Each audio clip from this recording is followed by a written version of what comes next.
Oyo Yesu lwe Lwazi Lwange. Yesu lwe Lwazi Lwange. Mwene kwekanga bulijjo era ye gwe kiddukiro kyange. Omulwanyi asinga amaanyi.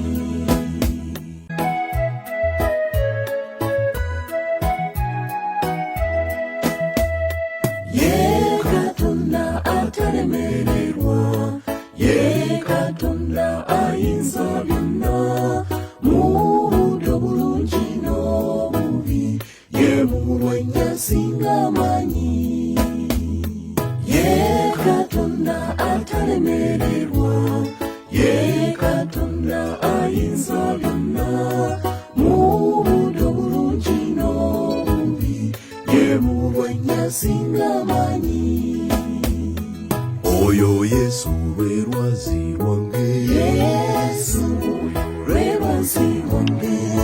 Mwene kwekanga bulijjo era ye gwe kiddukiro kyange. Omulwanyi asinga amaanyi. Amayanja amanene wamu n'ensozi ebyewuunyisa amaaso g'abantu. Oyo Katonda yebikola, ye mulwanyi asinga amaanyi. Amayanja amanene wamu n'ensozi ebyewuunyisa amaaso g'abantu. Oyo Katonda yebikola, ye mulwanyi asinga amaanyi.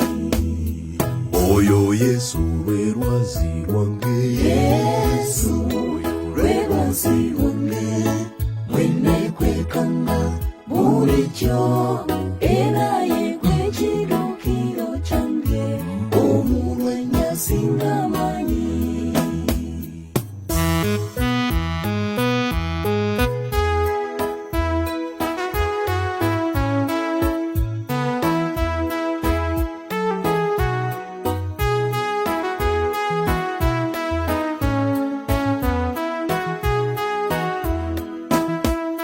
Nayimba bulijjo natenda obukulu weyampita.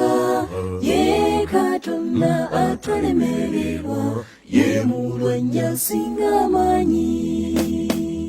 Nayimba bulijjo natenda obukulu weyampita. Ye Katonda atalemererwa, ye mulwanyi asinga amaanyi.